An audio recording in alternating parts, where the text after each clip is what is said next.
नमस्कार।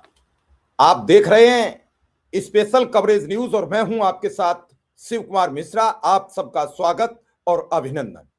आज चर्चा करूंगा दिल्ली की रामलीला मैदान की उस रैली का, जहां आज कांग्रेस का महाजुटान था।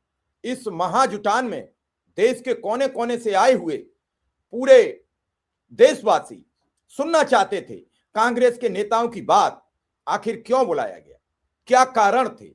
कारण था चुनाव मैनेजमेंट का, सरकार का तरीका। सवाल उठे कि आखिर चुनाव आयोग विपक्ष के सभी नेताओं के सवालों का क्यों नहीं देता जवाब। और इस पूरे घटनाक्रम पर प्रियंका गांधी ने आज जमकर चुनाव आयोग, तीनों चुनाव आयुक्त, मुख्य चुनाव आयुक्त सबकी बखिया उधेड़ दी। इतना ही नहीं रुकी, इसके बाद उन्होंने जमकर हमला बोला, प्रधानमंत्री पर बोला, गृह मंत्री पर बोला, भारतीय जनता पार्टी पर बोला, आरएसएस पर बोला। और इसके बाद उन्होंने सवाल किया कि कोई भी भ्रष्टाचारी आपके दल में शामिल होने के बाद वो साफ सुथरा हो जाता, उस पर कोई भ्रष्टाचार का आरोप नहीं लगता। आपने कई मुख्यमंत्रियों को जानबूझकर जेल भेजा, लोगों में भय, लोगों में डर, लोगों में खौफ उत्पन्न किया। लोग डर जाएं। कांग्रेस पार्टी डरने वाली नहीं है, हम लड़ने वाले हैं, हम रुकने वाले नहीं हैं। हम लड़ेंगे, मरेंगे, लेकिन अधिकार लेकर रहेंगे। यह अधिकार हमें बाबा साहेब भीमराव अंबेडकर के द्वारा लिखे गए संविधान ने दिया है। ये आपने नहीं दिया है, ये किसी ने नहीं दिया है, ये हमें संविधान देता है। और आप चाहते हैं कि हम खामोश रहें, हम चुप रहें और हम संविधान बदलते रहें और आप चुपचाप ये पूरा तमाशा देखते रहो। प्रियंका के इस भाषण पर आज हलचल मच गई है। हालांकि ये सिर्फ और सिर्फ 15 मिनट के आसपास का ये वीडियो है। इस 15 मिनट के वीडियो में प्रियंका ने कमाल कर दिया है। बीजेपी के नेताओं को छिपने को परेशान कर दिया है कि वो किसी की आड़ लें, जवाब नहीं दे पाएंगे। जवाब है नहीं, चुनाव आयोग जवाब देगा नहीं। कई सवाल इस वीडियो में ले चलूं उससे पहले आपसे गुजारिश है कि इस चैनल को बेखौफ खबरें और सभी खबरों का तथ्यात्मक विश्लेषण जानने के लिए सब्सक्राइब जरूर करिए, बेल आइकॉन बटन भी दबा दीजिए और सुनिए ये प्रियंका गांधी का वो भाषण। लगाइए कि यहां से गूंजता हुआ प्रधानमंत्री निवास तक जाए, वोट चोर, वोट चोर, वोट चोर। ये वोट क्या है, इसकी कीमत क्या है हमारे जीवन में, इसको समझना बहुत जरूरी है। बहुत समय पहले जब आजादी की लड़ाई शुरू हो रही थी और नेहरू जी जगह जगह जाते थे लोगों से मिलने के लिए, तो एक नारा गूंजता था। जब वो पहुंचते थे तो देश की जनता भारत माता की जय जयकार करती थी। उस समय नेहरू जी ने इस बात का उल्लेख किया कि भारत माता क्या है। उन्होंने कहा कि भारत की प्राकृतिक संपत्ति, भारत की नदियां, भारत के पहाड़, भारत के खेत तो भारत माता है ही, लेकिन भारत की जनता, भारत का एक एक बेटा, एक एक बेटी, जो इस धरती का पुत्र है, जो इस धरती की पुत्री है, वे सब भारत माता के अंश हैं। वे सब एक तरह से भारत माता ही हैं।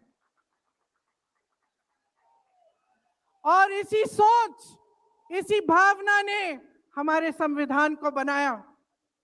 इसी भावना ने आप सबको एक एक वोट दिया, जिससे आपका सबसे बड़ा अधिकार सरकार को चुनने का, सरकार को गिराने का आपको मिले। इसी सोच ने, इसी भावना ने इस तरह की संस्थाएं बनाई कि लोकतंत्र को मजबूत रखें। कैसी संस्थाएं थी ये? न्यायपालिका, मीडिया, संसद, ये राजनीतिक दल जिसका हम भाग हैं, विपक्षी दल, सत्ता पक्ष के जो नेता है वो, चुनाव आयोग, ये सब जनता के हित की रक्षा के लिए बनाए गए। इसीलिए जब आज हम देखते हैं कि इन सब संस्थाओं को कुचला जा रहा है, तो एक एक भारतवासी को उठना चाहिए, जागना चाहिए और ये समझना चाहिए कि जो वार हो रहा है वो सिर्फ इन संस्थाओं पर नहीं, लेकिन हम सब पर, आप सब पर, एक एक देश के पुत्र पर, एक एक देश की पुत्री पर वार हो रहा है। और इसे समझना बहुत ज्यादा जरूरी है। आज न्यायपालिका दबाव में है। सारी मीडिया, मेरे भाई बहन मीडिया के जो यहां खड़े हैं, बेचारे मजबूर हैं। सारी मीडिया या अडानी जी की है या अंबानी जी की है। आज परिस्थितियां ये है कि पिछले आम चुनाव में मुख्यमंत्रियों को जेल में डाला गया, कांग्रेस पार्टी का बैंक अकाउंट बंद कर दिया गया, भ्रष्टाचार के नाम पे तरह तरह के इल्जाम लगाए गए जिसका कोई प्रमाण नहीं है। ईडी भेजी, इनकम टैक्स भेजा, सीबीआई भेजी, और जैसे जैसे जिनका दिल कमजोर था, जो सह नहीं पाए, वो इसकी उनकी पार्टी में शामिल हो गए, वैसे वैसे इनकी वॉशिंग मशीन उनको धोकर उनको पाक बनाती रही। आज संसद को देखिए, संसद को देखिए, मुश्किल से एक सत्र में एक दो बहस होती है। और जब हमने कहा, राहुल जी ने मुद्दा उठाया, खड़गे जी ने मुद्दा उठाया कि हमें बहस करनी है चुनाव पे, एसआईआर पे, जिस तरह से वोट चोरी हो रही है उस पे, तो घबरा गए, मानी नहीं बात। अंत में जाकर कैसे माने कि हम वंदे मातरम पर भी चर्चा करेंगे। तो हम संसद में यह बहस करते रहे कि राष्ट्रगीत किसका है, राष्ट्रगीत कैसे बना, राष्ट्रगीत क्यों बना, और जो बड़ी बड़ी समस्याएं हैं जिससे आप जूझ रहे हो, बेरोजगारी, महंगाई, पेपर लीक, उसके बारे में चर्चा करने की हिम्मत नहीं है। हिम्मत क्यों नहीं है? क्योंकि अगर इनको एक असली चुनाव लड़ना पड़े, मैं चुनौती देती हूं, एक सही चुनाव लड़ लें, बैलेट पे लड़ लें, तो ये खुद जानते हैं कि कभी नहीं जीत पाएंगे। आज आपको मायूस होने की जरूरत नहीं है कि बिहार का चुनाव हार गए, क्योंकि पूरा देश देख रहा है कि ये चोरी से जीतते हैं। राहुल जी ने प्रेस कॉन्फ्रेंस की, पहले हरियाणा की बात बताई, महाराष्ट्र की बात बताई, कर्नाटक की बात बताई, बिहार में एसआईआर करके 65 लाख वोट काट दिए गए। और अगर ये सारे प्रमाण आप अलग कर दें तो एक साफ और साधारण बात सामने आती है। आचार संहिता के समय 10-10 हजार रुपए आप पहुंचा रहे हो, कोई आपको रोक नहीं रहा है। चुनाव आयोग आंख बंद कर रहा है, आंख मूंद रहा है। तो अगर ये चुनाव चोरी नहीं है तो क्या है? इनके पास जवाब ही नहीं है। ये जानते हैं कि आज के दिन जनता इनसे नाराज है। देखिए, हिले हुए लगते हैं। संसद में मैं देखती हूं, आत्मविश्वास घट गया है, आंखों में आंख मिलाकर नहीं देख पाते, सामने से गुजरते हैं तो यूं आंख झुका देते हैं।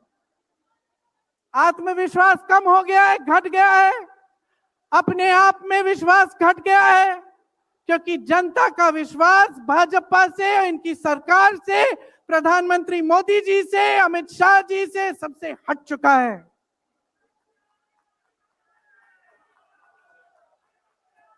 आज इनको चुनाव आयोग की जरूरत है। चुनाव आयोग के बिना ये चुनाव नहीं जीत सकते। और याद रखिए, चुनाव आयोग के जो मुख्य जो 3 अधिकारी हैं उनके नाम आप याद रखिए, कभी मत भूलिए इनके नाम, क्योंकि ये आज हमारे लोकतंत्र पर वार कर रहे हैं। इतिहास में कभी ऐसा नहीं हुआ कि पूरा विपक्ष कह रहा है कि हमें विश्वास नहीं है चुनाव आयोग में, इन चुनाव में हमारा विश्वास नहीं है, ये चुनाव ठीक ढंग से नहीं किए जा रहे हैं। चुनाव की घोषणा से लेकर वोटर लिस्ट, आचार संहिता, प्रचार, मतदान, मतगणना, ईवीएम और नतीजे से तक हर कदम को, हर चीज को संदिग्ध बना दिया है इन्होंने। इनके साथ साथ सारी संस्थाएं इनके सामने झुक गई हैं, सरकार के सामने झुक गई हैं, इनको झुकाया गया है। राहुल गांधी जी ने बिहार चुनाव में लंबी यात्रा की एसआईआर के खिलाफ। क्यों की? क्योंकि एसआईआर में ये वोट काटकर चुनाव का नतीजा अपने पक्ष में करना चाह रहे थे। अब यूपी में शुरू हो गया है, 3 करोड़ नाम काटे गए हैं यूपी में। कितना योग्य है ये चुनाव आयोग भाजपा के लिए? ज्ञानेश कुमार, सुखबीर सिंह सांधू और विवेक जोशी, मेरे साथ बोलिए, ज्ञानेश कुमार, सुखबीर सिंह सांधू, विवेक जोशी। ये देश इन 3 नामों को नहीं भूलेगा। ये चाहे कितने भी बड़े बड़े, ये कितने भी इंतजाम कर लें इन लोगों को बचाने के लिए, एक दिन इन्हें इस देश को जवाब देना पड़ेगा कि किस तरह से इन्होंने हमारे वोटों का अधिकार हमसे छीनने की कोशिश की, किस तरह से इन्होंने साजिश रची। हर मोर्चे पर ये सरकार विफल है, हर मोर्चे पर। आज डॉलर 90 रुपए का हो गया है, जब 60 रुपए का हुआ था तो कौन रो रहा था सड़कों पे? कौन रो रहा था सड़कों पे? नरेंद्र मोदी जी बार बार कहे जा रहे थे, आज क्यों नहीं बोल रहे हैं डॉलर पे? निर्यात लगातार घट रहा है, आयात महंगा हो रहा है, विदेश नीति फेल हो गई है इनकी। हाथ पकड़ के चलते हैं ट्रंप जी के साथ, बड़े बड़े राष्ट्रपतियों के साथ, लेकिन जब समय आता है तो देश के साथ कोई खड़ा नहीं होता। ये है इनकी विदेश नीति। और इनकी नीति कि देश की सारी संपत्ति अपने 2 चेहरों को, अडानी जी और अंबानी जी को पकड़ा देते हैं। यहां देश का नौजवान महंगाई से जूझ रहा है, बेरोजगारी से जूझ रहा है, पेपर देता है, लीक हो जाता है, कोई उसकी सहायता नहीं है, नशे की तरफ जा रहा है, बेटिंग ऐप में पूरे दिन बिताता है। और बेटिंग ऐप चलाया कहां से जा रहा है? कहां से चलाया जा रहा है? सूत्रों के मुताबिक प्रधानमंत्री के ऑफिस में ही एक शख्स ने बेटिंग ऐप के साथ में घोटाले किए हैं। इसकी चर्चा होती है क्या सदन में? क्यों नहीं होती? आपकी बेरोजगारी की चर्चा होती है, महंगाई की चर्चा होती है, मेरी बहनें यहाँ खड़ी हैं, आपकी सुरक्षा की चर्चा होती है। ना सदन में होगी, ना बड़ी बड़ी रैलियों में करेंगे ये लोग, ना आपके पास आकर आपसे बात करेंगे, आपके हालचाल पूछेंगे, आपसे पूछेंगे कि किस संघर्ष से आप गुजर रहे हो, कैसे जी रहे हो। क्योंकि हिम्मत नहीं रही इनकी, हिम्मत नहीं रही। जो था, जो बना था, जो 75 सालों से सबने संघर्ष करके बनाया था, वो सब तमाम बिगाड़ रखा है। तो मैं यहां लंबी बात नहीं करना चाहती, आपसे सिर्फ ये कहना चाहती हूं कि आपका ध्यान भटकाने के लिए रोज रोज ये कोई नया मुद्दा निकालते हैं। आप खुद देख रहे हैं, आप अपना ध्यान केंद्रित करिए। ये वोट का अधिकार आपका सबसे बड़ा अधिकार है। इन्होंने सब कुछ खत्म कर दिया है, लेकिन सच्चाई आप देख रहे हैं, सच्चाई आप आज समझने लगे हैं। और वो सच्चाई आपकी सच्चाई है, आप जीते हैं उसे। ये आपका अधिकार है जो आस्ते आस्ते आपसे लिया जा रहा है। हमारी एक लंबी लड़ाई है, भारत माता की आत्मा की रक्षा की लड़ाई है।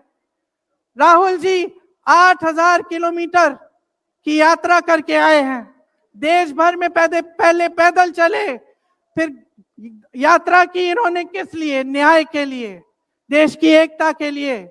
हमारे अध्यक्ष जी खड़गे जी, इस उम्र में मैंने देखा है 47 डिग्री की गर्मी में हेलीकॉप्टर से उतरते हुए ऐसे बड़े बड़े मंचों में पसीने से लथपथ, लेकिन झुकते नहीं हैं, हटते नहीं हैं, चलते रहते हैं। ये है हमारी कांग्रेस की शक्ति। ये वही शक्ति है जिसने स्वतंत्रता संग्राम में हमें आजादी दिलाई। ये वही शक्ति है जो सच्चाई से पीछे कभी नहीं हटेगी। ये वही शक्ति है जो आप सबको यहां लाई है, आज आपको ये संघर्ष की शक्ति दी है कि इस माहौल में इस समय आप खड़े रहे अपनी पार्टी के साथ। ये देश की महान जनता है और हम अपना दायित्व समझते हैं, अपना धर्म समझते हैं कि हम आपके वोट की रक्षा करें, संविधान की रक्षा करें और आपके अधिकारों को मजबूत करें। इसलिए आज हम यहाँ आपके सामने आए हैं ये कहने के लिए कि हम लड़ते रहेंगे, हम कभी नहीं झुकेंगे, हम कभी नहीं रुकेंगे। धन्यवाद। जय हिंद। आपने प्रियंका गांधी का यह भाषण सुना, कैसा लगा? इस भाषण में आपको क्या सही लगा, क्या गलत लगा? क्या प्रियंका के सवाल जायज थे या प्रियंका के सवाल गलत थे? हमें कमेंट बॉक्स में जरूर बताइए। धन्यवाद, नमस्कार।